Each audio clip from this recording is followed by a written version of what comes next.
Welcome to Life Decoded. Today, I'm joined by Alisa Gracheva. She is a licensed psychotherapist, and we are going to talk today about trauma and her upbringing. Thank you so much for making time for this podcast.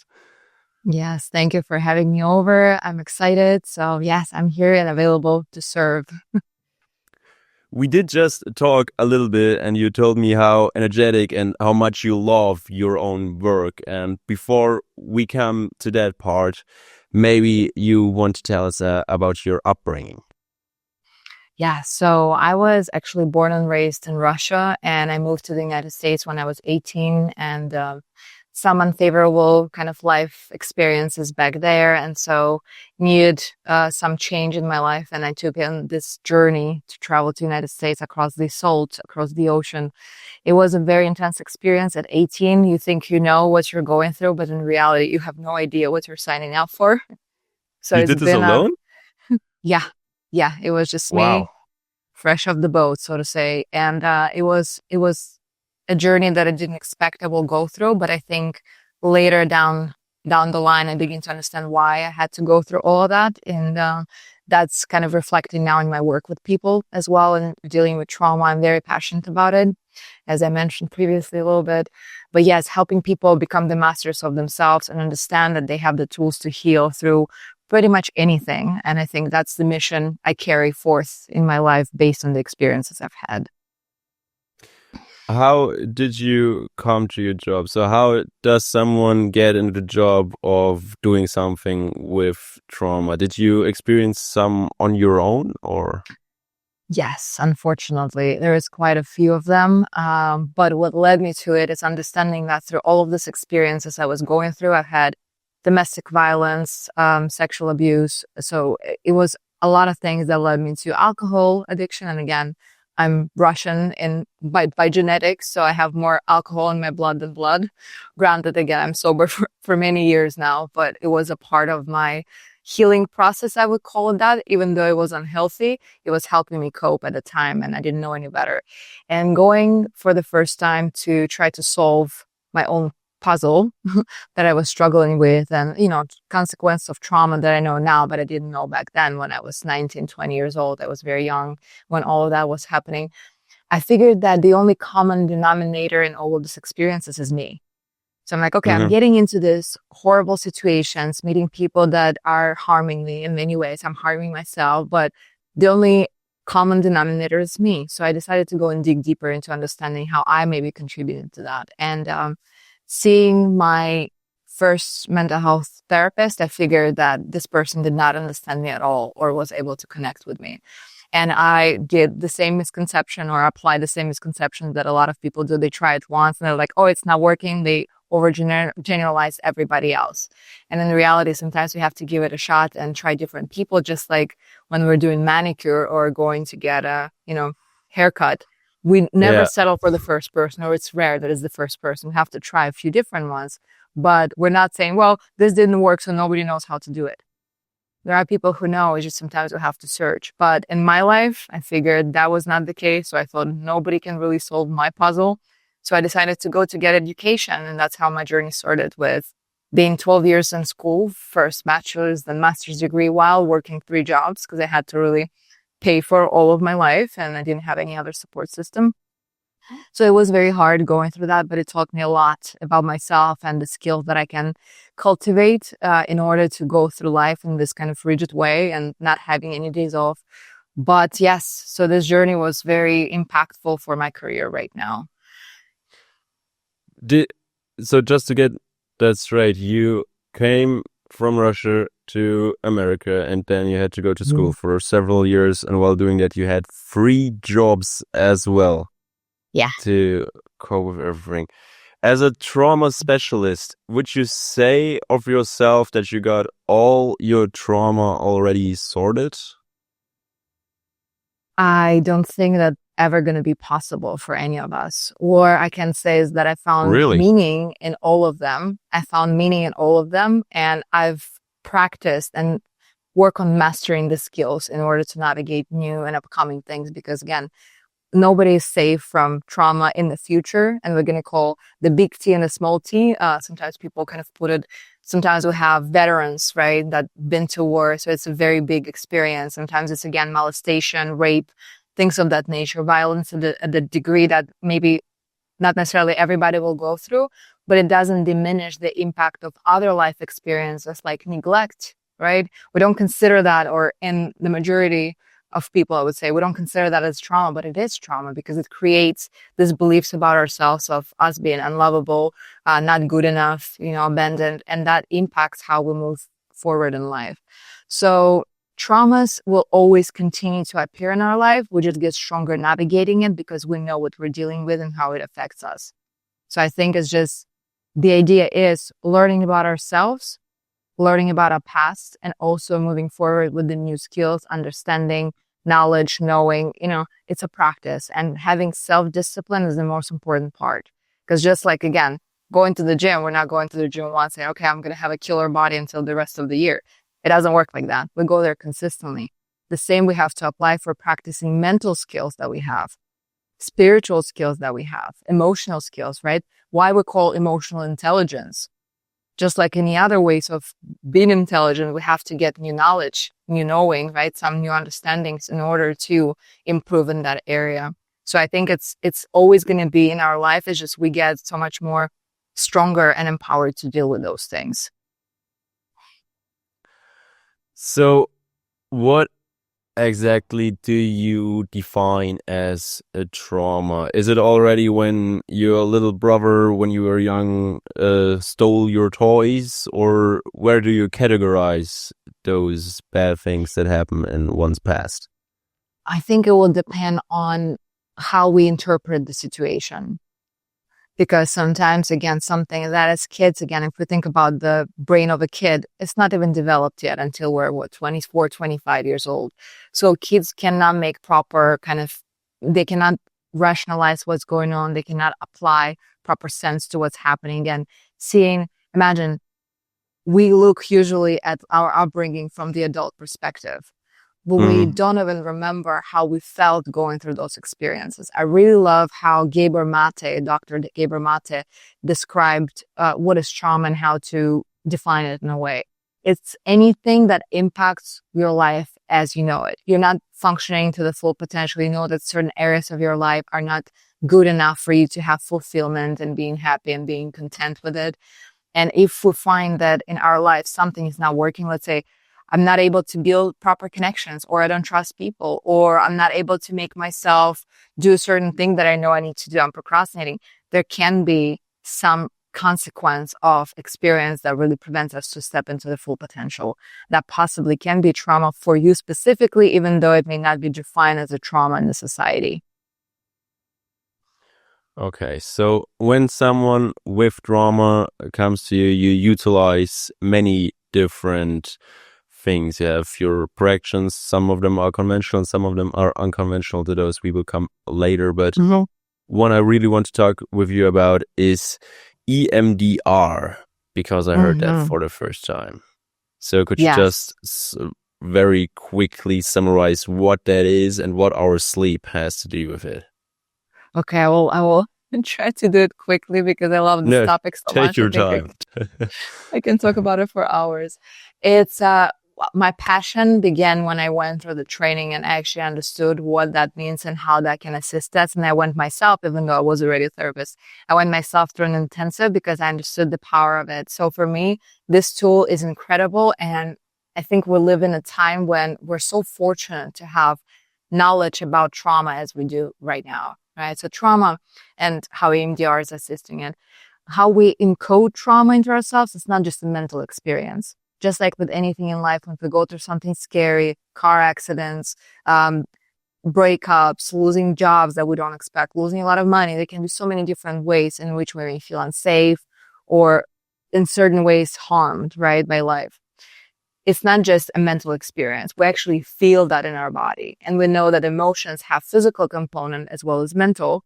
So we have low energy when we're sad. We have stomachache when we're nervous. When we're anxious, we may have a lot of heart palpitation, inability to sit still, right?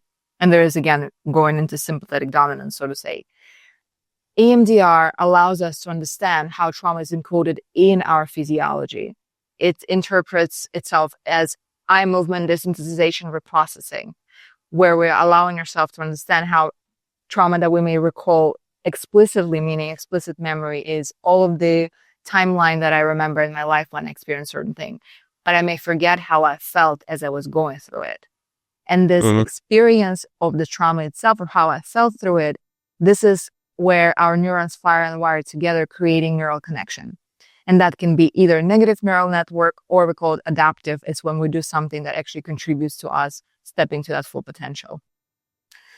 So looking at EMDR, by understanding the emotion sensations, we also begin to dive deeper into what did it mean to me about myself. Let's say if I'm a child witnessing some abuse, or my family is fighting a lot, it's not just the mental experience, oh, they're fighting, right? The kid is really going through a lot of discomfort, a lot of emotion sensations that they probably are not aware of, or they don't recognize, or don't know how to manage. So they bind them into this neural connection. And from this point on, when that's created, I begin to look at life through the lens of that perspective. For instance, if I'm witnessing my parents fighting violently, what may I think about myself? I'm unsafe. No one can be trusted. People can be dangerous, especially when it's coming from someone you consider to be your gods, your everything, because our parents are building how we view life altogether. And then when we're going through life and we encounter other experiences that may reaffirm or affect, make stronger the same negative neural network, again, it's getting stronger and stronger and stronger, and it can cause us to be overly anxious or hypervigilant or depressed. It can create a lot of other experiences like substance use too, right? Turning to those coping skills that once were just a fun and occasional thing, but now I begin to escape that because it's too much to handle. The distress is too intense.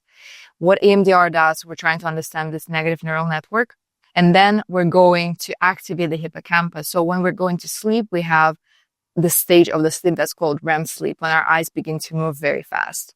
And so that's literally a part of the brain that's called hippocampus, responsible for memory, begins to sort out the information from the day. Okay, this is fun, this is family, this is achievement.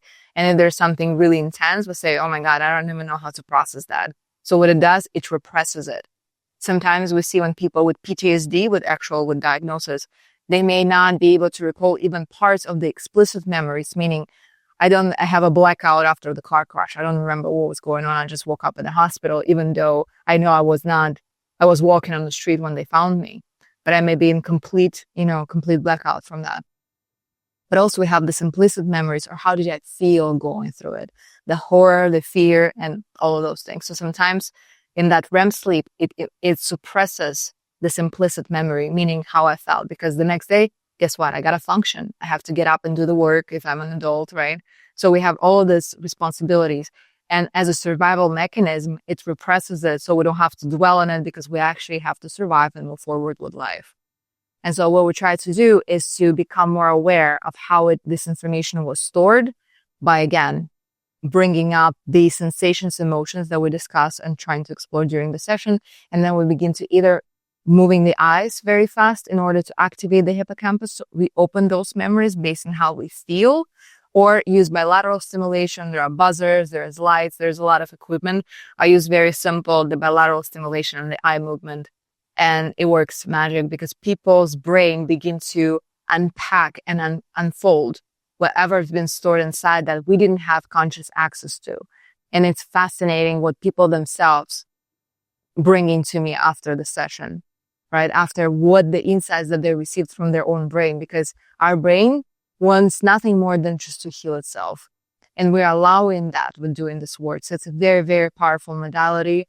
I love it. And most of my clients do it, even if they don't have let's say, the diagnosis of PTSD. But it allows them to reprocess a lot of experiences that are now preventing them to move forward in their full potential. Wow. First of all.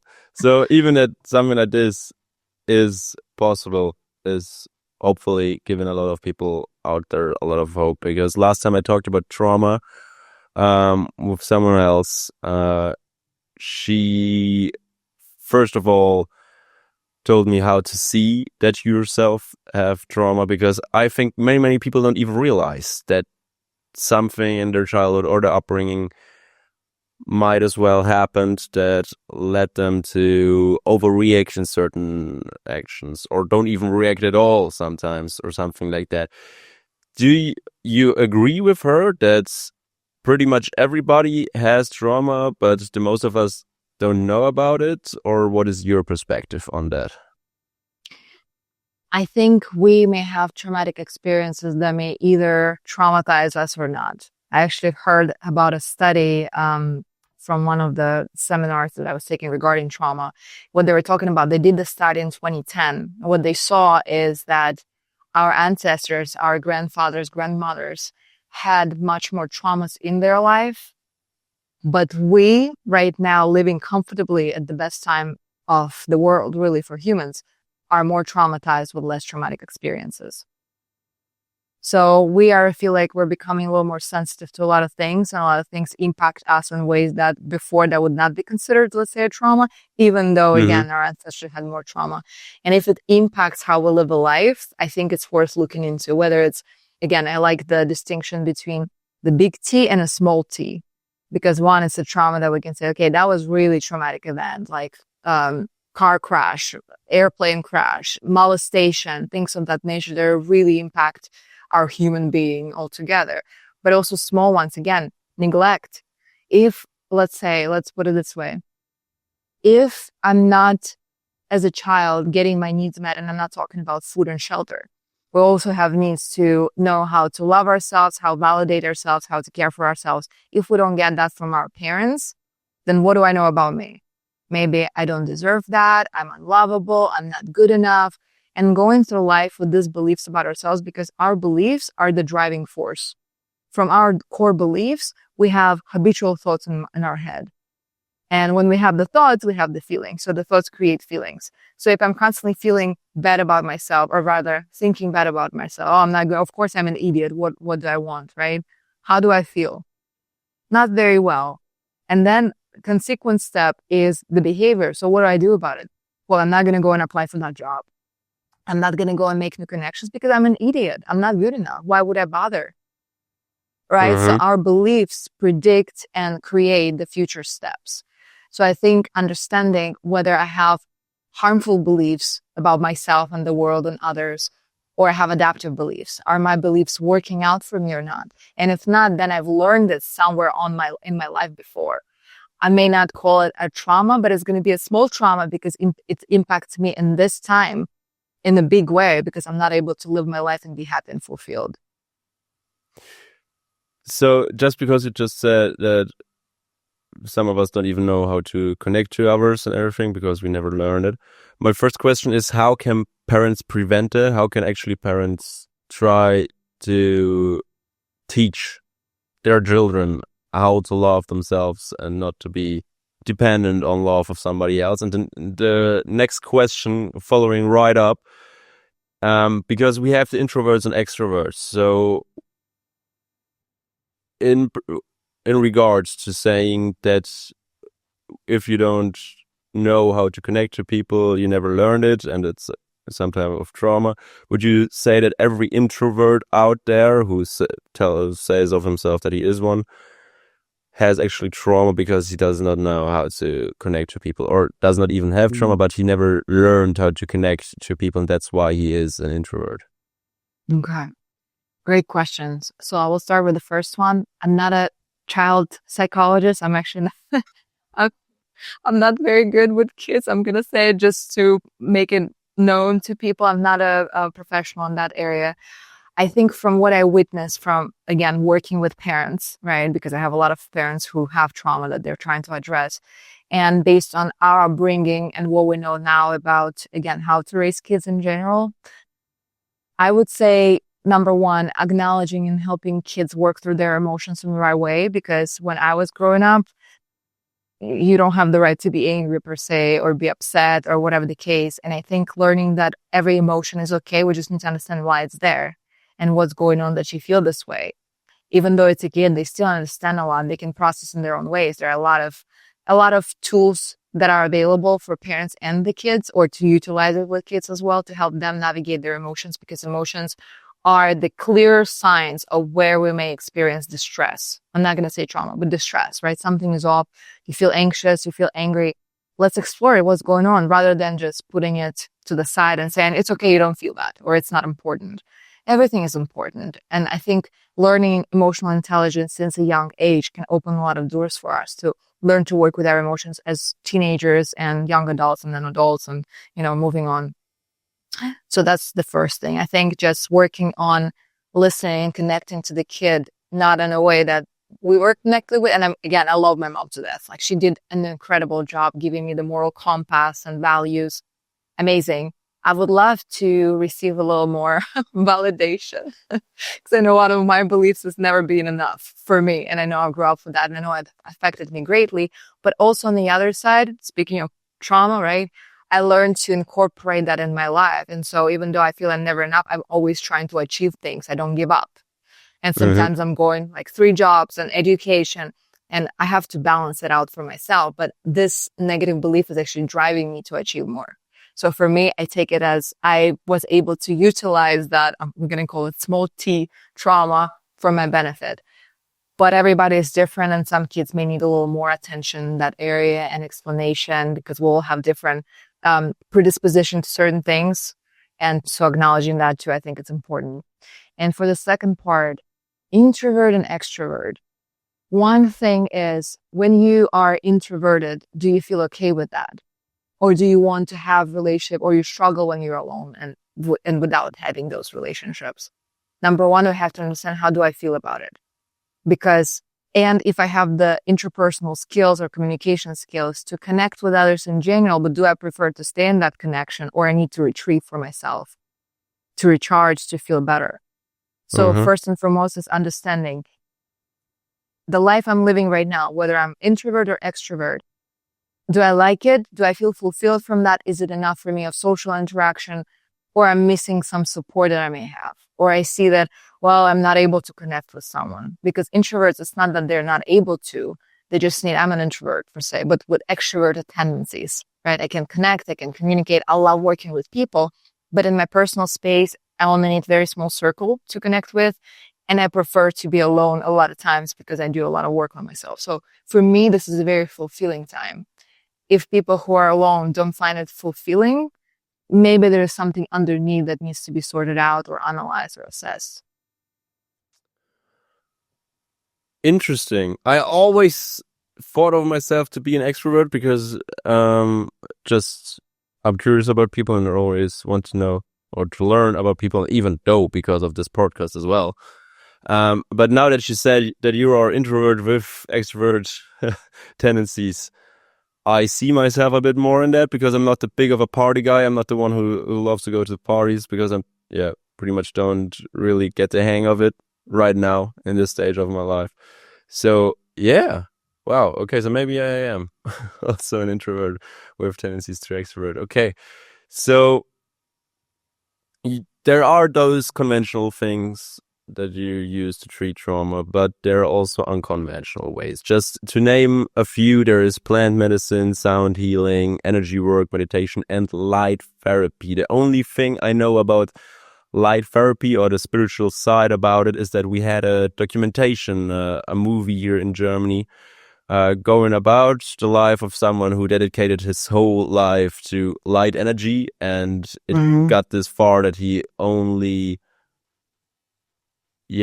nutritioned himself through light, and ran away from home as well into the woods and tried to live over there from the sunlight. The short version is, unfortunately, he died and he didn't make it. So in Germany, especially, we are a bit skeptical about spirituality or unconventional things, because we always have our rules for everything. So maybe just because I read the light therapy that you know a lot about it, maybe you could tell me what it is, if it is the same, or how you practice it and how it can actually affect people and help them.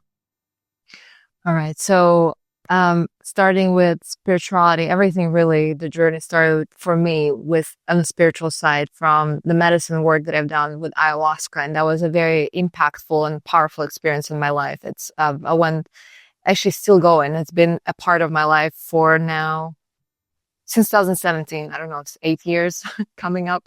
So it's been a long journey that helped me heal a lot. It's not for everybody. Again, I'm not here to promote this as a modality for everybody to try. But some people who may feel called to, that can be a great tool. But from Mm-hmm. that, again, exploration of spirituality in itself. And again, spirituality, I think we don't understand enough of it, not in that way of, okay, I don't know what spirituality is, but there's a lot of science behind it now. So it's very easy to see other aspects of spirituality in modern medicine and the psychological field and things of that nature. For instance, placebo effect. So if you believe in something, if you believe that sugar pill can heal your arthritis, you may heal from that. I'm not saying you will, but you may heal from that. And there are studies that were conducted when Yeah. there are groups, right? You're aware, given different one medication, one sugar pill, and those with sugar pills still heal because they believe in that. So I think we have this incredible power in us to gain benefits of whatever we believe in or don't believe in, right? So we have to really understand, what am I putting into myself as a healing kind of practice? But if I don't believe that something can heal me, it probably won't. So we have to also give that a bit of a weight, right? So light therapy comes from the same brainwave kind of science behind it. We all have different brain waves, right? Delta when we sleep, theta it's deep meditation where our subconscious is activated as well. Alpha it's more creative and awake state when we write, when we, do something in the shower of singing, right? It's a very creative state. And beta is, they have 3 levels. They have low, medium, and high. Low is, let's say, when we're talking with you. We're chill, we're having a conversation. Then medium is when I have to deliver information. Maybe I have to public speak, right? So they can be a little more intense. And high beta is when a lion is about to eat me. Unfortunately, we're in high beta most of our life. Somebody cuts us off on the street. We go off on them. We're literally going into the space where a lion is sitting next to us. So no wonder we're much more traumatized now than our ancestors were, because we react to everything. And possibly, again, it's our, not ancestors, but our life in childhood and early experiences created this kind of response to those situations. Why is Yeah. that we got so sensible? Is it social media like always, or the smartphones, or why All of is those things. everybody just fucked up about traffic every single day, and they know it before they get into the car? They know that they are going to be angry about the traffic today, and they're driving every single day at the same time. Why did we got Yeah. so sensible to those little things? I think we all have different ways to look at it. I know I can only speak for myself in that regard. I used to be I had some bad habits with driving. I was very pissed off when people would cut me off, and I'm in Florida, so that's not the best place to expect everybody to drive well. So for me, it was just expecting everybody to drive normal like I do. And so for Yeah. me, that was the sense of sense of unfairness. And I was pissed off about it until I've learned I'm not the queen of the road. So people don't really have to follow the same things I do. And I actually applied spiritual perspective to it. And that's exactly, again, changing how we view things, our perspective to those things. I really love the saying, when we change the way we look at things, the things we look at change. And I started seeing that as divine intervention in a way that, okay, if somebody cuts me off or something happens, I'm like, okay, that means I'm protected from something that was expected of me in the front line. Something, maybe I'm avoiding a car crash where I would be involved, right? Mhm. And I'm just practicing just being content with where I am without adding that urgency. But that urgency, I'm glad you said that. That urgency is a big thing. And that comes from, again, doom scrolling reels, because information comes in so fast, we're not able to process it. And we're conditioning our brain. Why meditation is hard? Because we don't work it enough. We don't practice it enough. If we would practice that as we are sitting with our phones, we would be monks. Nothing would take me out of my zone at all. But we don't. Really? We dedicate time to something that gives us this dopamine rush right now, and we feel great at the moment. We're escaping the things that make us uncomfortable. So phones have to be, in moderation. We have to understand that we are responsible for disciplining ourselves. How much do I allow myself to go into this space? And that's not a lot of people can do that. And self-discipline is a big part of success for any of us, even success in our mental health and how we perceive information and how we work through life. Phones can be great for us to use, of course, business, connecting with relatives, things of that nature, but they can be abused. And we humans have this tendency of abusing everything we get. We're talking about, let's say, tobacco. There used to be the peace pipe that would be passed around in the old times, connecting everybody. We're sitting, contemplating life. Now people are hanging with their, cigarette butt from the window in the car because they're chain smoking, because they're nervous all the time. Drinks. I'm going to go biblical here. Jesus drank wine. We drink it in celebrations. And yet we're in a nightclub dancing with 1, 2nd, 3rd glasses of hard liquor without thinking that we need food and what we're doing to our bodies. So food can be abused. There's so many things that we take for given, and we start overusing that. And disciplining ourselves into that will actually bring more peace. Like reading. Now nobody can read nowadays. Why? Because it's not stimulating enough. So it's a practice. We have to train ourselves to see things differently and to practice different speed, even of being. Okay. Coming back to light therapy. Sorry for the yes. It's my bad. I deviated. No. So light therapy, just like brainwaves, when we listen to brainwave meditations, they help our brain to go into different brainwave length and also produce different neurotransmitters. So light therapy is used, and actually is based on, I'm using Pandora Star, that's a device. And there is another device that's called Lucia. And that one was used for a very long time in clinical fields. It cost a lot of money. So that one I was not able to afford back in the day. Even right now, probably. It's really expensive. But they use it in clinics for people with performance, cognitive function, even hormonal changes, depression, anxiety, you name it. There's many different settings. So what it does is the strobing light, and you're not looking at it with eyes open. Your eyes have to be closed. And the light with that kind of, with different frequency of the signal of the light is penetrating and going through the retinas of the eyes, affecting the brain in a similar way as the brain waves through the hearing does as well. So what it does is production of good neurotransmitters like serotonin, dopamine in certain settings as well. They have this setting that's called acid squirrel. So you can imagine it's a very DMT-like experience. I mean, acid, you can only figure, right, how they can feel. But you see a lot of things and they're moving. And it's such a shock to your mind that it helps you to go into more present meditative state. Because meditation is very hard for people, how we normally use it. We try to calm our mind so that our brain goes into different brainwave lengths. And then we get into that space. And if we're constantly functioning in beta, to get to theta or alpha, it can be very difficult because we're constantly overstimulated by information. So when we use a device like Pandora Star, it shocks the body so much because it's very intense on the brain, but it gives you that presence. So you experience very weird. Some people feel like I had some, it's like, oh my God, I'm back home, because you see a lot of light, and it's a very interesting how the experiences within the body go as well. But it does work directly with the brain, helping the brain go into different wavelengths and producing certain neurotransmitters that can give us a different experience from where we are. Interesting. So I'm just thinking about how we did find out about this stuff.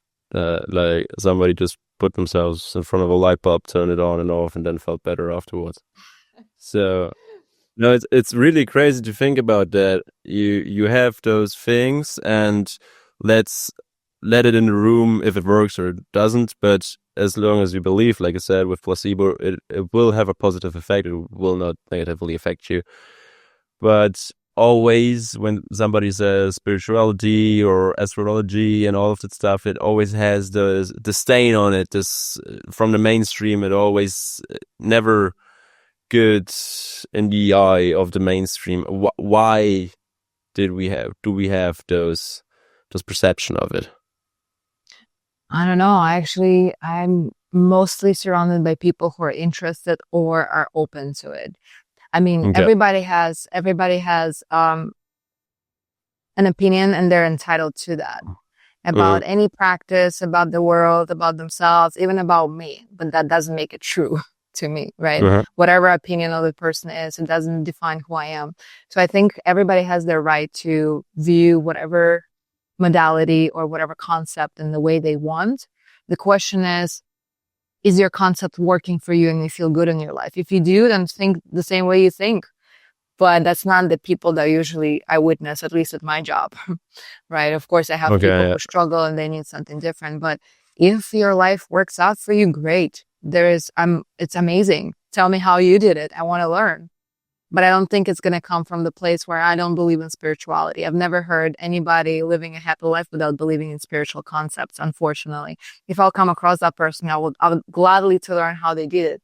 But even what they will bring to me, probably from what they're practicing, still going to have some connection to the spiritual nature of who we are. And if we look at trauma, why apply spirituality in my work? Because if I look at what happened to me from just a human perspective, it's going to be very limiting. Because I'm a victim. If I look at it, what happens to me as a human, I'm a victim. But if I step outside of that and I look from a bigger perspective, saying, okay, it's happening here, just like everything developed within me, all of my organs developed exactly in the right place within this 9 months of non-interference when I was growing in my mother's womb inside. And we trusted that process of life, right?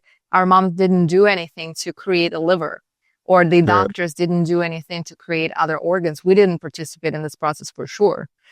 So, but some intelligence out there developed us as we are and created us being perfect in this way, and extending that and expanding that trust towards other parts of our life and looking at trauma saying, okay, I may find a really big blessing on who I'm going to become after I process this trauma.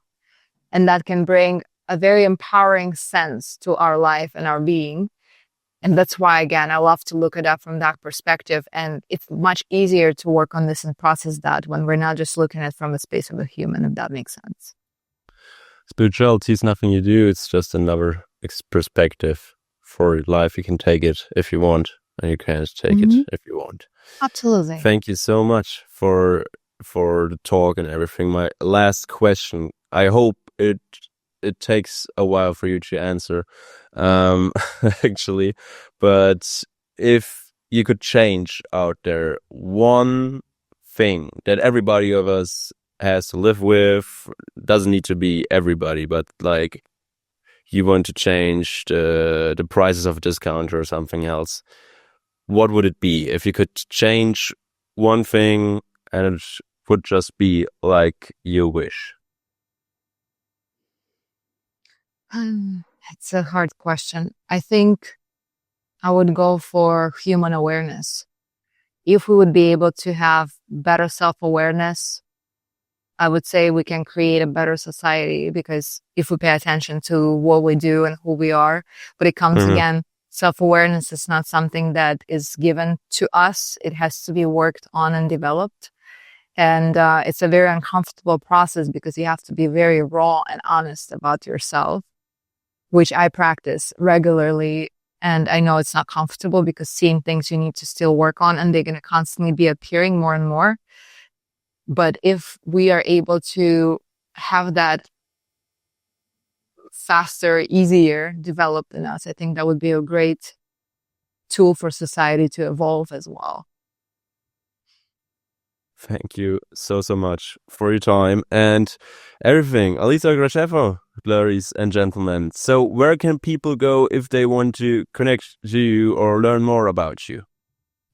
Yes, my website is www.since.life.